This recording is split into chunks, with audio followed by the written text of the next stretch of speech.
قال رسول الله صلى الله عليه وسلم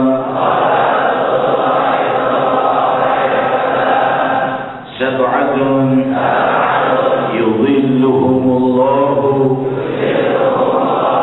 في ظله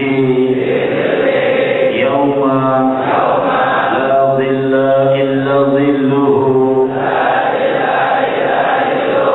الإمام العادل وشاب نشأ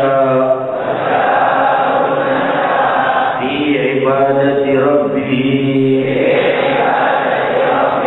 ورجل قلبه معلق في المساجد ورجلا تحابا في الله اجتمع عليه وتفرق عليه ورجل طلبته امرأة ذات منصب وجمال وقال إني أخاف الله ورجل صدق أخفى حتى لا تعلم شماله ما تنفق يمينه ورجل ذكر الله خاليا وفاضت عيناه. صحيح رواه البخاري.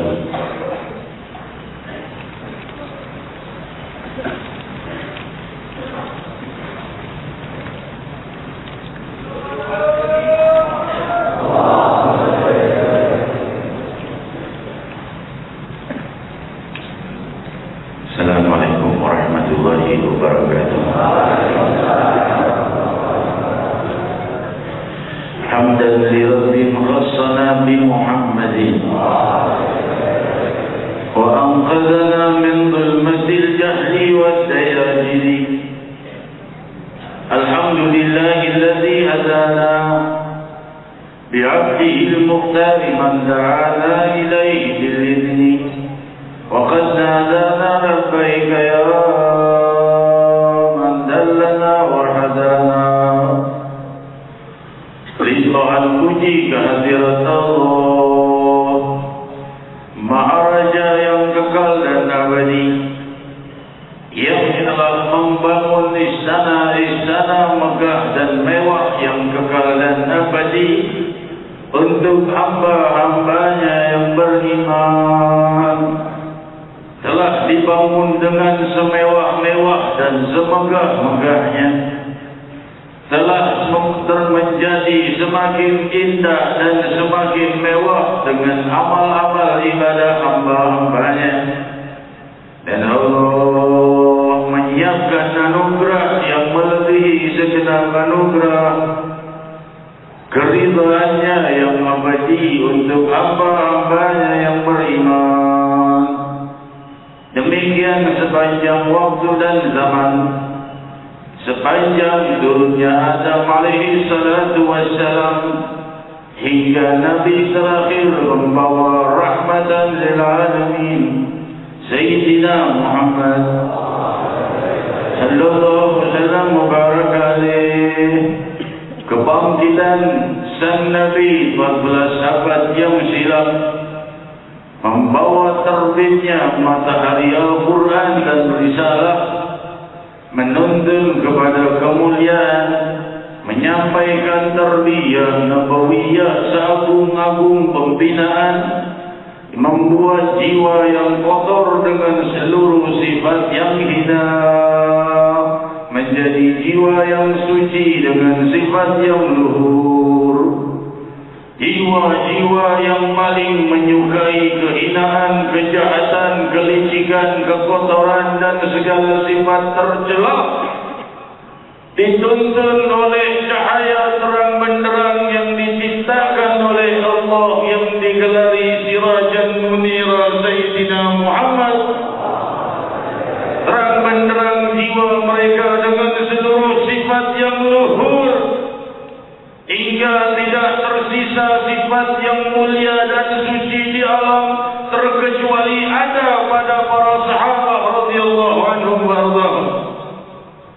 Hadirin hadirat yang dimuliakan Allah.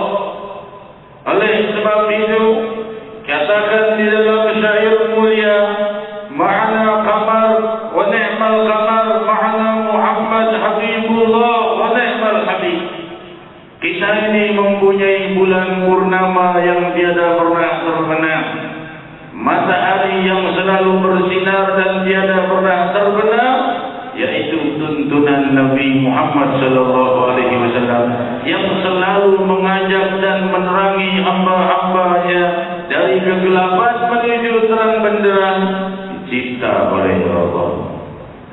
Syamsul Risalah, Sirajul Munir, Sayyidina Muhammad SAW.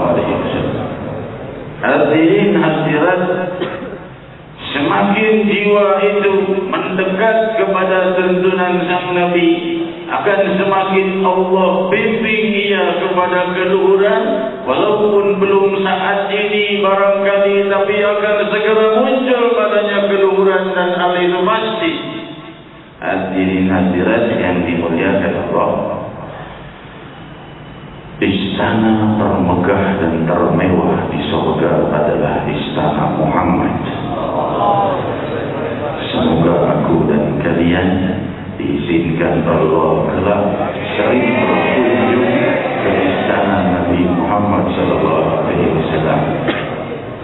berjumpa dengan Ahlu Badr, berjumpa dengan Muhajirin dan Ansor dan semua orang-orang yang saleh dari zaman ke zaman, dari generasi ke generasi. Amin.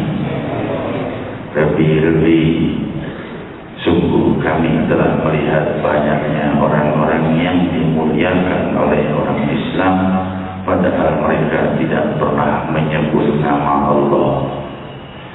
Orang yang sholat, orang yang puasa, orangnya zakat, tapi hatinya mencintai dan mengagungkan orang yang tidak pernah sujud pada Allah. Rabbi, benahi jiwa muslimin muslimat dan muliakan orang-orang yang dicintai Allah, dan khususnya Nabi Muhammad SAW. Hadis yang telah kita baca tadi, 7 kelompok yang dinaungi Allah di hari tiada naungan kecuali naungan Allah. Tentunya banyak amal-amal mulia selain ini, bukan hanya 7 ini, tapi di sini ada satu khususiyah, dan tentunya ada ayat kemuliaan tentang hadis kemuliaan birrul walidain. Ada juga hadis tentang kemuliaan jihad, dan juga hadis tentang kemuliaan lain-lainnya. Kan tetapi Rasul menyimpulkan ada 7 kelompok di sini, masih banyak lainnya, tapi Rasul dalam kesempatan ini menyebutkan 7 kelompok. Siapa mereka? Al-Imam Adil. Yang pertama, pemimpin yang adil. Di dalam riwayat Sahih Bukhari, beberapa kali hadis ini teriwayatkan, lebih dari 4 kali teriwayatkan hadis yang sama, namun dengan urutan yang berbeda. Jadi kita tidak mengklasifikasikan mana yang pertama yang paling afdal, atau yang terakhir yang paling afdal, atau yang tengah yang paling afdal, karena hadis ini berkali-kali teriwayatkan, urutannya ada yang berbeda. Hadirin, yang pertama, imam yang adil. Pemimpin yang adil adalah tugas dan beban yang sangat berat. Oleh sebab itu dijanjikan oleh sang Nabi, ia berada di dalam naungan Allah di hari tiada naungan kecuali naungan Allah. Apa maksudnya? Di saat matahari 1 jengkal di atas kepala mereka di padang mahsyar, ada orang-orang yang dinaungi oleh Allah hingga tidak terkena terang benderang dan teriknya matahari. Mereka dalam kesejukan. Siapa? Di antaranya 7 kelompok itu. Pemimpin-pemimpin yang adil. Kita lihat bagaimana sang Nabi SAW, tentunya panutan yang utama dari semua panutan, Sayyidina Muhammad SAW. Beliau menghakimi dan mengadili, namun pada tempatnya dan jelas. Sebagaimana jika selesai selesai kejadian perang Uhud, di saat kejadian salah satu peperangan, riwayat Sahih Bukhari, Rasul sallallahu alaihi wasallam membawa ghanimah, bukan di perang Uhud. Dan di saat itu ghanimah ini, rampasan perang ini dibagi-bagikan kepada muhajirin dan mu'allaf. Muhajirin, orang yang berangkat dari Makkah, meninggalkan rumahnya dan meninggalkan perdagangannya dan hartanya, berhijrah ke Madinatul Munawwarah. Maka diberikanlah harta-harta ghanimah itu kepada orang muhajirin dan mu'allaf, orang yang baru masuk Islam. Ansar tidak diberi. Maka ada di antara kaum Ansar yang menyeletuk, kalau bagian jihad kami dipanggil, bagian pembagian ghanimah kami tidak diberi. Rasul mendengar sampai ke telinga Rasul hal itu, maka dipanggil oleh sang Nabi kaum Ansar semua. Ya ma'asyaral Ansar, wahai kaum Ansar, kuberikan harta keduniawian kepada muhajirin dan mu'allaf, dan kuberikan diriku untuk kalian. Mereka pulang dan kalian pulang membawa aku, kata Rasulullah SAW. Amal itu, apakah kalian puas? Maka berteriak kaum Ansar dengan gembira, cukup rida ya Rasulullah, kami senang. Pulang, kami membawamu ke kampung kami. Tentu ya Rasul pulangnya ke Madinatul Munawwarah, tidak ke Makkah atau ke mana. Beliau demikian cara beliau menengahi. Tentunya sang Nabi bisa bicara dengan lugas dan tegas, wahai Ansar, kalian bukan orang yang butuh muhajirin dan mu'allaf. Kalian punya tanah, kalian punya harta, kalian punya toko, kalian punya penguasai pasar. Mereka tidak. Atasnya Rasul berkata begitu. Tapi Rasul tidak mau menyakiti mereka, namun tetap tidak memberikan kepada Ansar, tapi menghibur Ansar dengan ucapan, aku memberikan diriku untuk kalian. Demikian imam yang adil pada tempatnya, namun selalu berusaha di dalam tausid dan tawassul, pertengahan, tidak condong ke salah satu, dan juga adil di sini adalah selalu berusaha untuk menenangkan jiwa mereka menerima keadilan itu. Hadirin hadirat, demikian khalifah selanjutnya, Sayyidina Abu Bakar Siddiq radhiyallahu anhu warda, Sayyidina Umar, Sayyidina Ali, Sayyidina Utsman, Sayyidina Ali radhiyallahu anhu warda. Mereka adalah pemimpin-pemimpin yang adil. Dan mereka sebagaimana diriwayatkan ketika Sayyidina Umar bin Khattab radhiyallahu anhu didatangi oleh seseorang yang mengaduannya, wahai Amirul Mukminin, tetanggaku mencuri dari aku minta dia dihukum. Panggil tetangganya. Apa hukumannya? Punya potong tangan. Potong tangannya wahai Amirul Mukminin karena dia mencuri dari hartaku. Maka Sayyidina Umar bertanya kepada sang pencuri, kenapa kau mencuri? Lapar ya Amirul Mukminin. Merah badan wajah Sayyidina Umar bin Khattab. Saya berkata, wahai engkau yang mencuri, wahai engkau yang mencuri, engkau yang akan kuhukum. Diberi hukuman hisab. Apa itu hisab? Bisa penjara, bisa denda. Kenapa? Tanggamu lapar kau tidak tahu. Demikian imam yang adil.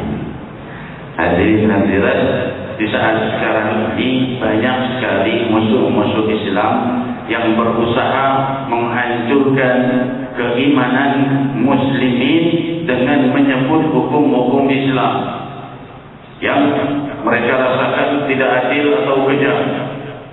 Di antaranya hukum rajam bagi pezina, di antaranya hukum potong tangan bagi yang mencuri. Tentunya hal ini tidak bisa diputus satu persatu. Syariah Islamiyah tidak bisa diputus satu persatu, tapi justru bagaikan rantai yang saling mengikat.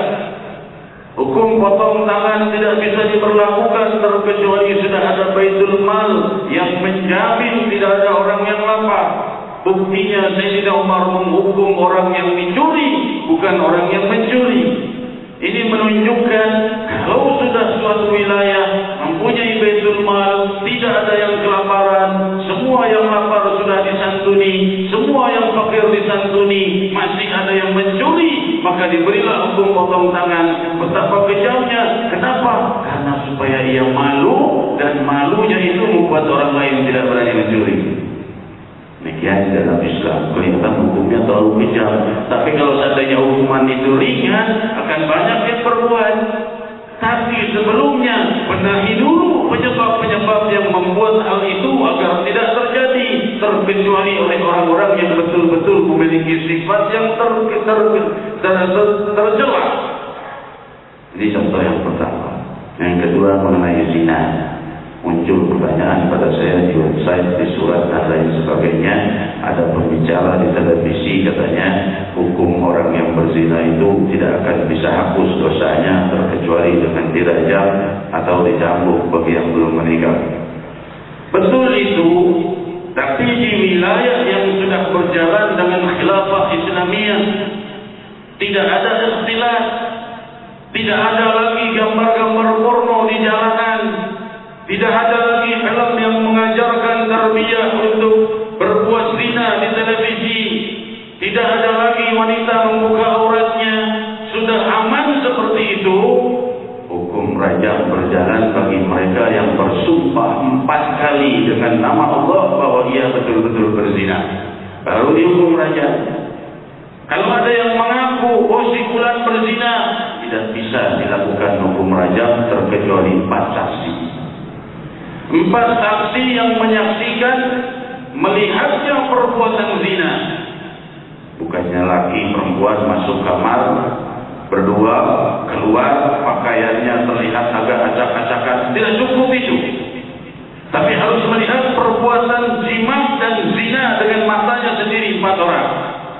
Ini kan mustahil, kecuali kalau dia memperbuatnya di jalanan atau di depan umum, atau dia sendiri yang memintanya. Dan Rasul SAW sendiri ketika diminta seseorang yang telah berzina minta dihukum rajam, beliau tidak langsung mengatakan, oh kau berzina langsung dihukum. Tidak, beliau berkata, apakah junun?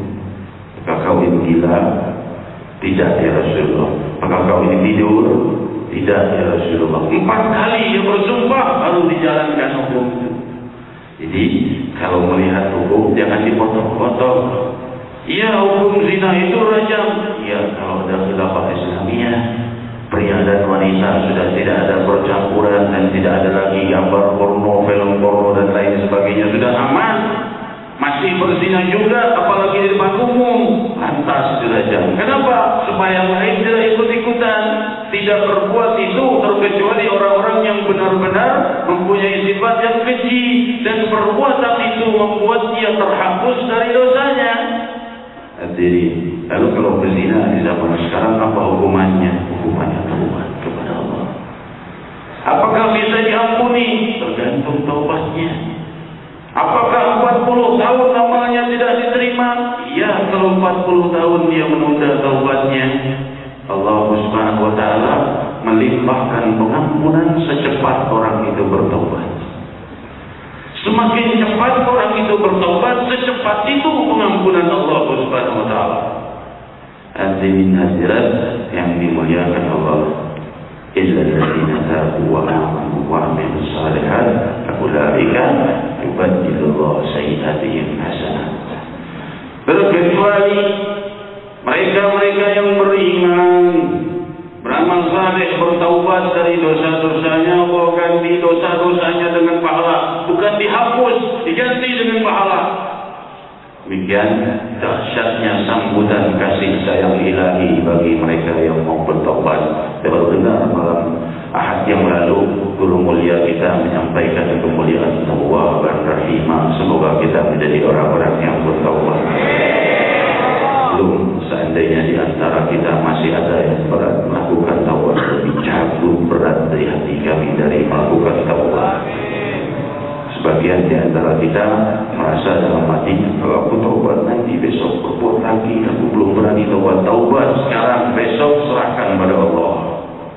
Kalau besok taubat, besok terjebak dosa lagi, taubat lagi besok. Jangan bosan bertaubat kalau seandainya tidak bosan berbuat dosa.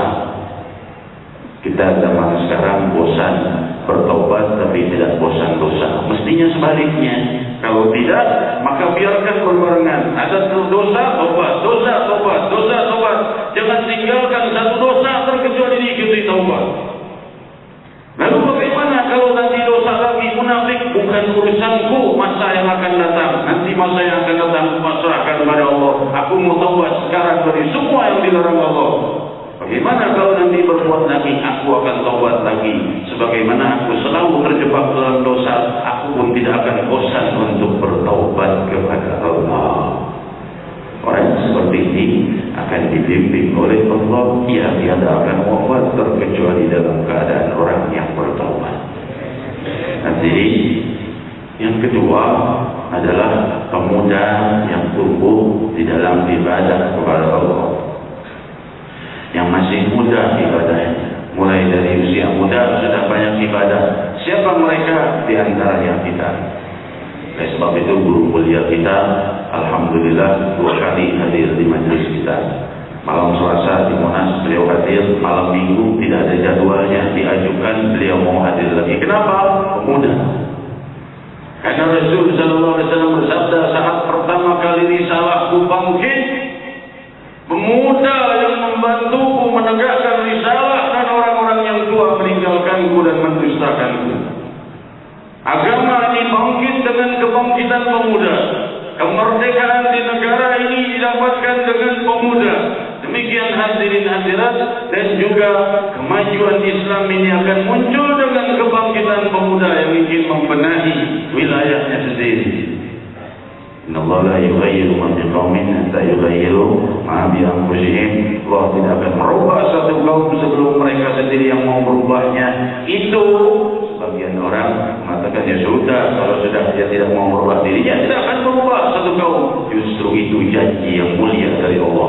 Kalau suatu kaum ada di antara mereka yang ingin merubah dirinya, merubah kaumnya menjadi baik, Allah yang akan merubah kaum itu menjadi baik. Karena Allah berkata, aku tidak akan merubah suatu kaum sampai mereka sendiri yang merubah dirinya. Berarti jika ada yang ingin di antara mereka merubah keadaan kaumnya, Allah yang akan merubahnya. Hadirin hadirat yang dimuliakan Allah, diriwayatkan dalam Sahih Bukhari ketika salah seorang pemuda keluar terburu-buru setelah wudu masuk ke dalam salat. Salah seorang sahabat berkata, "Law ra'ahu Rasulullah la habba." Pemuda seperti ini kalau Rasulullah melihatnya akan mencintainya. Karena Rasul sallallahu alaihi wasallam saat itu telah wafat. Menunjukkan apa? Remeh saja pemuda ini, hanya wudu dan terburu-buru masuk ke dalam salat. Para sahabat jamaah pertama sudah melakukan salat, jamaah kedua datang, pemuda ini setelah wudu terburu-buru masuk ke shaf untuk ikut salat berjamaah. Berkatalah salah seorang sahabat yaitu Abdullah bin Umar, "Law ra'ahu Rasulullah la habba." Law ra'ahu Rasulullah la habba. Kalau Rasulullah melihat nih, pasti dicintai oleh Rasul. Rasul itu menyukai pemuda. Rasulullah itu mencintai pemuda. Hadirin hadirat yang dimuliakan Allah, Allah Subhanahu wa taala semoga membenahi kita semua, khususnya pemuda di Jakarta ini dan di seluruh wilayah barat dan timur, dengan kebangkitan pemuda yang mencintai Allah dan Rasulnya, memuliakan Nabi Muhammad SAW. Hadirin hadirat yang dimuliakan Allah, yang ketiga adalah orang yang hatinya selalu terikat ke masjid. Hatinya cinta masjid walaupun tidak selalu berada di masjid. Masjid tempat yang dia jadikan tempat yang nikmat, tempat yang dia jadikan tempat ketenangan adalah masjid. Hadirin, ini sifat sifat seperti ini sirna di antara muslimin, khususnya pemuda. Kalau sedang dalam gundah, para pemuda kita khususnya tentunya mencari tempat hiburan, kafe barangkali, diskotik barangkali, waliyadzubillah. Tapi kita tentunya coba cari ketenangan itu di masjid. Gundah saya ini mau cari ketenangan, coba masuk ke masjid, kau dapatkan ketenangan yang jauh lebih daripada di pasar-pasar, dari di depan-depan tempat-tempat kafe atau di restoran atau di lainnya. Enak ini makan di pinggir jalan, kita sambil menenangkan diri kita. Wallahi, kesejukan yang ada di masjid akan kau dapatkan lebih daripada itu. Untuk apa? Untuk mendapatkan ini. Jadi yang pertama, imam yang adil, dinaungi oleh Allah nanti di yaumul qiyamah. Dua, pemuda yang tumbuh di dalam taat kepada Allah Subhanahu wa taala. Semoga kita dalam kelompok ini. Ketiga, orang yang hatinya terikat ke masjid, senang dengan masjid, asyik dengan masjid. Sekarang di masa ini orang lewat masjid itu tidak ada bergetar hatinya. Di zaman dulu Sayyidina Umar bin Khattab radhiyallahu anhu, ada dua orang mengangkat suara agak keras di Masjid Nabawi. Panggil oleh Sayyidina Umar, riwayat Sahih Bukhari. Sini kalian. Minin antuma, orang mana kalian ini? Orang Baqi.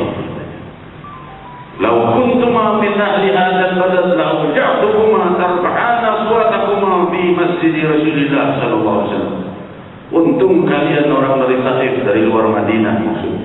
Kalau kalian orang sini, kata Sayyidina Umar, akan hukum kalian karena berani mengeraskan suara di masjidnya Rasulullah sallallahu alaihi wasallam. Demikian adabnya Sayyidina Umar bin Khattab ke masjidnya Rasulullah sallallahu alaihi wasallam. Angkat suaranya tidak boleh, padahal ayatnya turun untuk sang Nabi, bukan untuk Masjid Nabawi. Ayat turun, la tarfa'u aswatakum fawqa sawti nabi wa la tajharu lahu bil qawli ka jahri ba'dikum li ba'd an tahbata 'amalukum wa antum la tash'urun.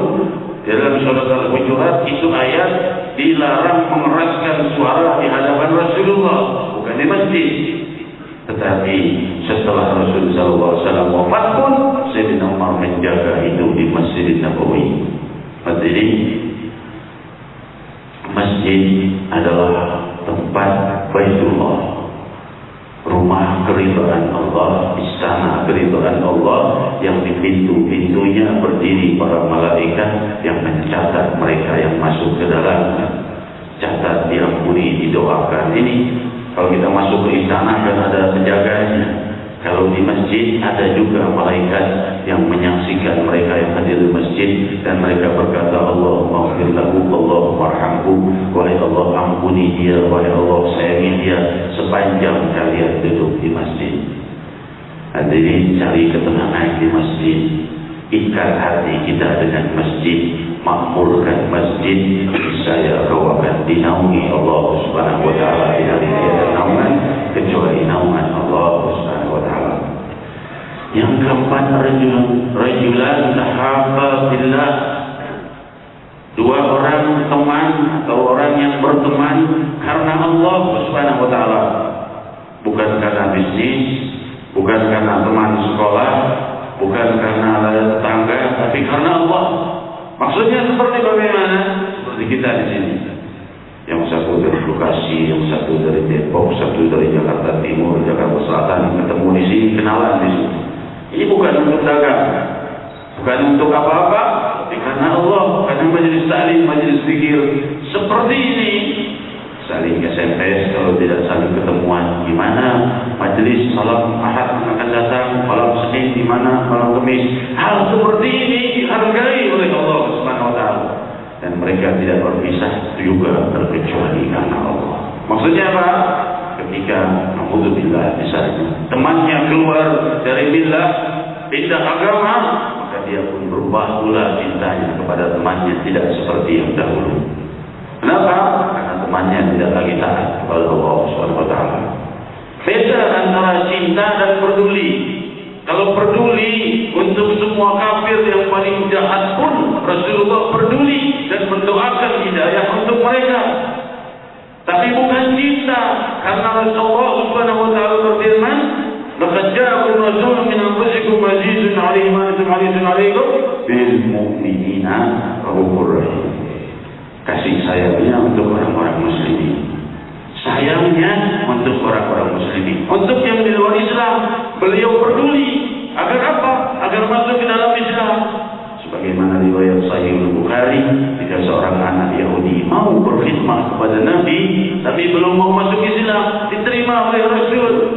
Masuk ke rumahnya Rasul, khidmat pada Rasul, bawakan sandalnya, bawakan airnya, sampai suatu hari ia sakit yang membawa kematian. Rasul jenguk. Dia Yahudi, non-Muslim. Ayahnya Yahudi juga. Jika sakit, Rasul melihat ini anak sudah dekat dengan sakaratul maut. Maka Rasul berkata, "Qul la ilaha illallah." Katakan la ilaha illallah, wahai anak. Pemuda itu tidak berani menyebut la ilaha illallah terkecuali melirik ayahnya dulu. Ayahnya izinkan, tidak, ayahnya Yahudi juga. Maka ayahnya berkata, "Atih Abul Qasim, taati Abul Qasim." Ayahnya tidak mau mengakui Rasulullah SAW. Tapi ayahnya tahu dia orang baik. Nabi Muhammad berkata, "Taati Abul Qasim." Maka anak itu mengucapkan la ilaha illallah, wafat. Keluar Rasul dari rumahnya, sahabat melihat wajahnya Rasul cerah, gembira. "Ya Rasulullah, apa yang membuat kau gembira sedemikian cerahnya wajahmu?" Rasul berkata, "Alhamdulillahilladzi hadana." Alhamdulillah yang telah memberi ia hidayah. Demikian hadirin yang dimuliakan Allah. Beda dengan kafir harbi. Ada orang-orang non-muslim yang memerangi muslimin. Ini mesti diperangi. Demikian kelompok kafir itu ada dua, ada zimmi, ada harbi. Zimmi adalah kafir yang baik, harbi adalah kafir yang memerangi. Beda hukumnya. Sebagaimana dalam riwayat yang ketiga, ketika salah seorang Yahudi hidup bertetangga dengan Rasul di Madinah, orang Yahudi hidup di Madinah juga, bersama satu kota dengan Rasul. Tapi suatu waktu, ketika seorang wanita muslimah, tentunya pakai hijab, pakai jilbab, seorang Yahudi usir, diikatlah jilbabnya itu dengan salah satu kaki meja. Saat dia jalan, terbuka hijabnya. Dia teriak wanita muslimah ini. Muslimin berdiri bangkit. Orang Yahudi juga membela. Terjadi perpecahan di situ. Rasulullah SAW segera membelah perpecahan dan menahan daripada perpecahan dan mengusir semua Yahudi dari Madinatul Munawwarah. Kalau damai, diizinkan hidup bersama. Kalau tidak damai, maka lain halnya. Hadirin hadirat, demikian di Palestina, demikian di Poso, demikian di Kashmir dan lainnya. Hadirin hadirat yang dimuliakan Allah, inilah dua orang yang saling menyayangi karena Allah Subhanahu wa taala, saling mengenal karena Allah Subhanahu wa taala. Allah Subhanahu wa taala memuliakan kita dengan kemuliaan terindah dengan perkumpulan mulia ini. Masih ada 3 penjelasan lagi tentang kelompoknya. InsyaAllah saya teruskan di malam Selasa yang akan datang. Dan kita bermunajat kepada Allah Subhanahu wa taala. Dan semakin bangkitlah untuk memperdulikan keadaan muslimin muslimat. Hadirat yang dimuliakan Allah, kita sudah lihat tanda-tanda kebangkitan muslimin sudah mulai dimunculkan oleh Allah Subhanahu wa taala.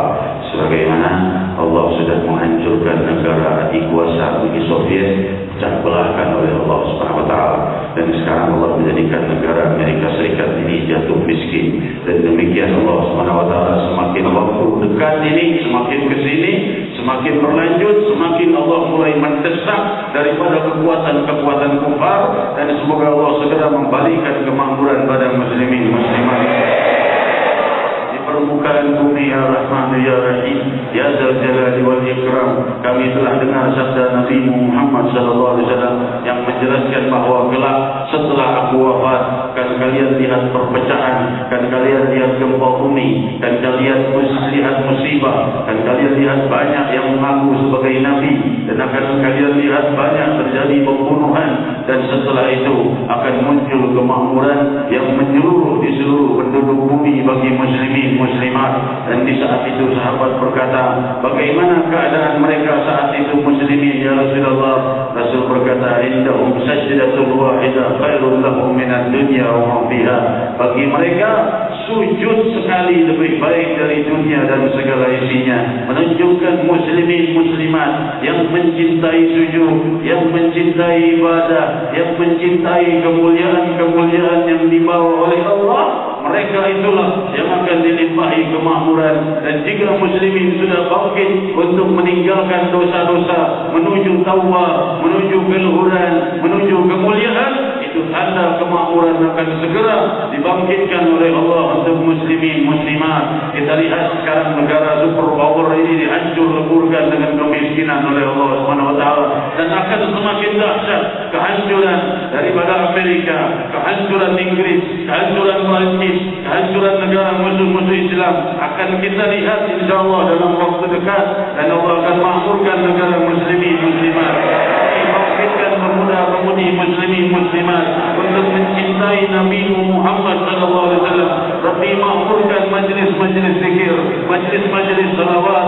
Dan Rabbi ya Rahman ya Rahim telah makmur panggung-panggung orang-orang yang bermaksiat. Puluhan ribu yang hadir, mereka membayar dengan uang puluhan atau ratusan ribu demi memandang wajah orang yang tidak sujud padamu. Maka Rabbi gantikan keadaan muslimin muslimat, makmurkan majlis yang mengagungkan namamu, yang menggemuruhkan namamu, yang memuliakan namamu, yang mencintai nabimu ya Rahman ya Rahim. Gantikan pemuda-pemuda muslimin muslimat dengan pemuda yang mencintai Allah dan Rasul, yang bangga memegang bendera Rasulullah, yang bangga dengan pakaian sunnah Rasulullah, yang bangga dengan sunnah Rasulullah ya Rahman ya Rahim.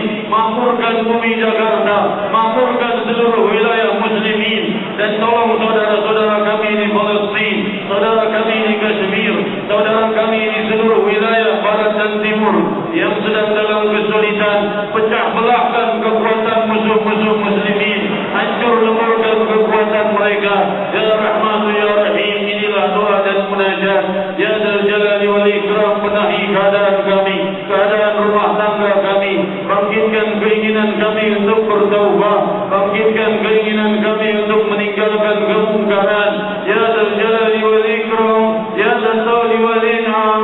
Faqulu jami'an ya Allah ya Allah ya Allah ya Allah ya Allah ya Allah ya Allah ya Allah ya Allah ya Allah ya Allah ya Allah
maghfirati Allah insyaallah taala amin.